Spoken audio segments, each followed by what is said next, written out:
Hello everyone and welcome back to the racing channel that I do. I know we've been a little lackluster on the racing and car content lately, but the goal for the next couple weeks is to change that. So in 2 weeks we have sick week and we're taking that yard ornament over there, and then promptly after that we have Streetcar Takeover Bradenton. That is February 25th, so get your tickets for that. Come watch. There will be a lot of people in town ready to race for that event, and we will be racing this here 4th gen Camaro with a 2JZ built by Induction Performance. And promptly after that, March 16th, we will be hauling this unit out to Texas for the potentially final TX2K that ever happens at Houston Raceway Park. Maybe the last event I ever go to there. So definitely come out and check that one out as well if you guys are in the Houston, Texas area. So shout outs for those events, awesome events. Hopefully we can win some money. Hopefully we can add to the trophy collection for this thing. And that's about it for the updates on that, but I'm about to move this thing outside, pull this thing in, put it up on the lift, go through it and unbolt it. There's a bunch of things I gotta do. Check on the front tires. I got some wheel studs for it, all kinds of good things, and then change the oil, check the transmission fluid, yada yada yada. You guys know the deal. Just gonna go through it, make sure we're all good to go, get that thing ready for a 900-mile drive, something like that. Other than that, we don't really have a whole lot going on, but time to get after it. So let's get this thing, let's get some stuff moved around here.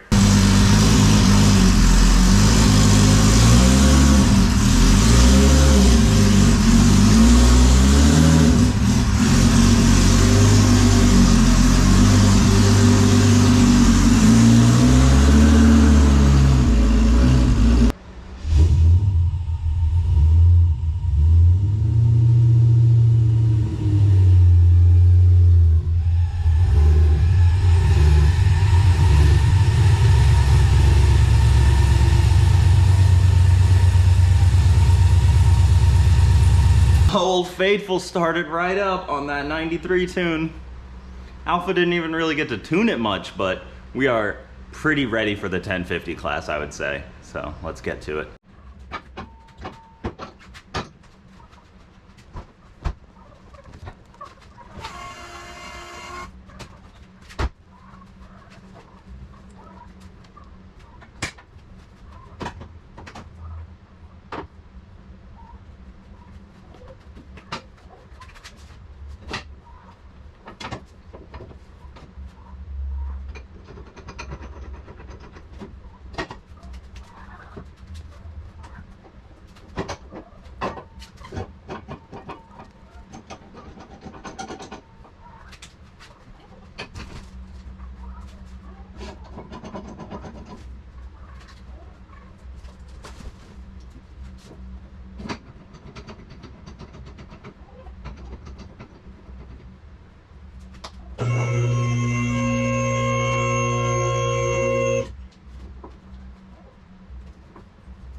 All right, we are back under the SN95 here. I got some things I gotta do, oil change, all kinds of good stuff. But before I really get into that, quick shout out to all the sponsors on this thing.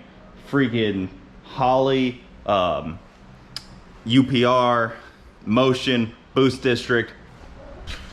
We would not be where we are without these guys. So huge thank you to them. If you guys need any parts for supercharger, chassis stuff, all kinds of good stuff, they are the people to talk to. So what I have issues with is some wheel studs. I have some messed up wheel studs.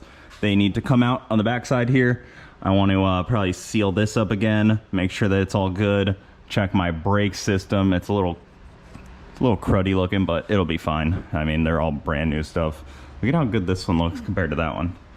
That one must have gotten brake fluid on it, pulled off some of the coating, I don't know. But go through everything, make sure we're all looking good, make sure everything's not bent or broken, but definitely pretty ready to drive this thing. So let's get to it. The whole gang. This oil is rough looking. It was in desperate need of being changed a while ago. Are you in charge around here, bud? Don't go up on the car, please. Come on, Alfredo.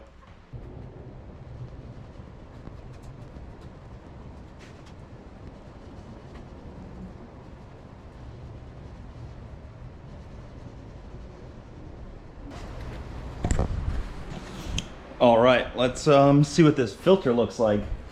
This thing has not been changed in quite a minute.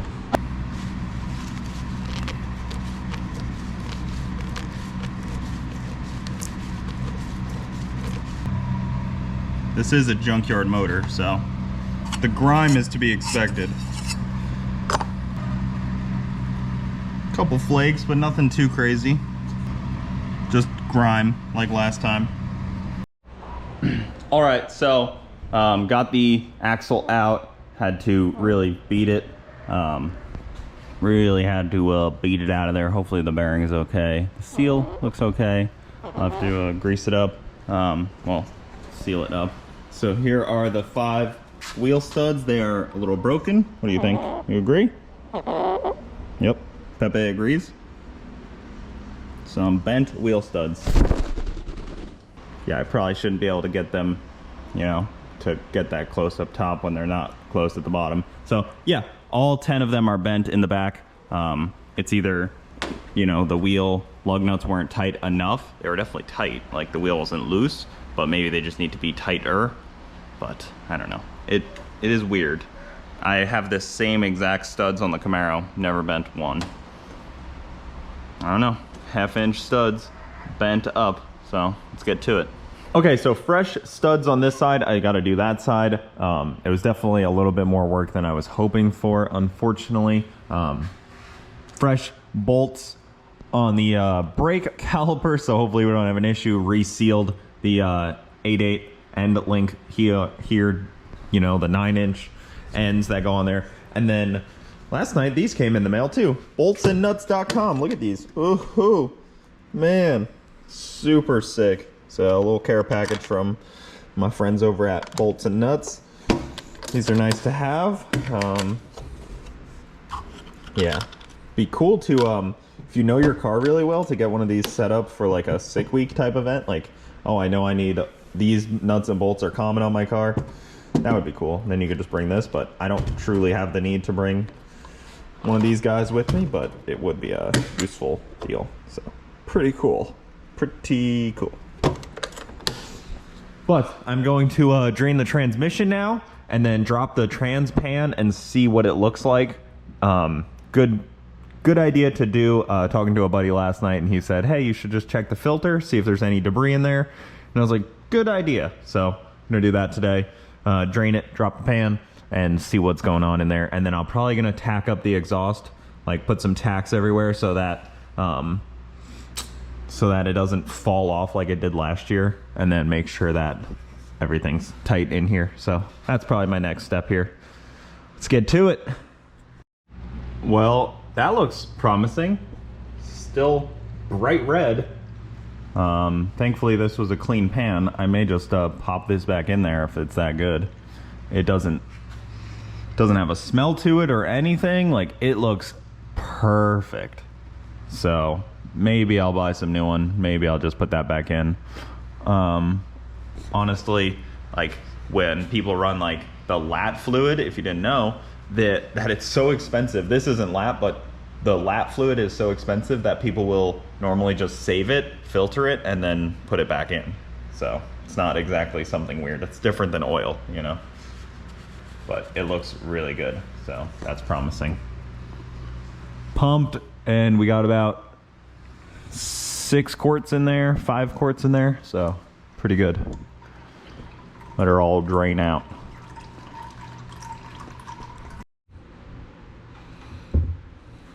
That ain't bad. All right, Looks pretty clean in here. This is the filter, and on top is where there would be debris. So it's definitely pretty clean. I could pull it out, but I feel that that's a little unnecessary. You can see how far the dipstick comes in. So if, look at that. So if the dipstick is not reading, you still have plenty of fluid in there.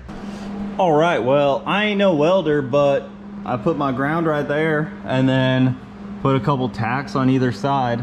You know, they don't need to be perfect. They just need to keep things from sliding back and forth. You know, couple tacks. I'd rather take the whole exhaust down in one piece or have to grind off a tack than deal with losing it driving down the street or losing it, you know. Last year I lost it at the top end of the racetrack. I lost one section, and then driving out of OSW, I hit a speed bump and lost another section. So I'd rather have a couple tack welds all over the place than lose the exhaust. So they shouldn't really affect it too much. And if you just use this V-band and that V-band, the whole thing will come right off anyways as one whole piece. So I'm not really too worried about it. I'd rather do that anyways, because these clamps all start to get a little pain in the butt after a little while. So tacks will do it. Yeah, some are better than others, but they don't need much. I mean, the clamps are already tight, the exhaust is already holding as it is, so now it's just kind of an added benefit. Ooh, those are some boogers, but hey, it is what it is. More of a grinder than a welder. Yeah, you can see there's some leaks and stuff, but it's gonna be really difficult to completely avoid that with just clamps. So I'm happy with it. I'm gonna clean up here. Finished off the other side, got all the wheel studs on, done deal with that. I'm gonna bring a few of these bent ones with me just in case, because you never actually know. And a bent one is better than a broken one if that's what it comes to. So if I have to drive somewhere and I have a broken one or two or three, I can at least, you know, put a set on and drive to the next destination is better than having no way to drive to the next destination. You know what I'm saying? You guys understand. All right, that'll do it, guys. This thing is pretty ready to go. I only have a couple things left to do, and those will be coming down the road. Not here yet. More parts are on their way, but we are freaking ready. I gotta go get a roof rack for it, and I am super pumped. Also, this week on the podcast, Mr. Tom Bailey sits down in the new studio and we talk about all things drag and drive, all things racing and cars and different classes and excitement towards Sick Week coming up. And I guess I'll show you guys the new studio setup. I didn't really even show you guys. So curtain out here and boom. So new studio, all kinds of cool stuff. TV on the wall. It's a little hot in here, but I got an AC in there. I put a little mini AC out there, so it's just a small unit that should hopefully help cool this down because it's pretty hot in here. It's probably 80 degrees, which granted isn't insane, but it's not cool. Yeah, so little vent there. It could be moved to under the table or not, so cool deal there.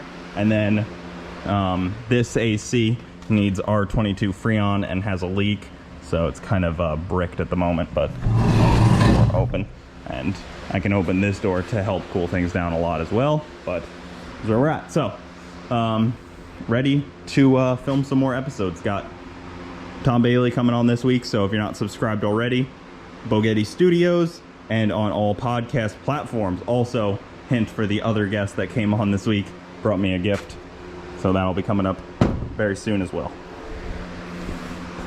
But that's gonna do it, guys. Thank you for watching. Keep it saucy. I'll see you next time.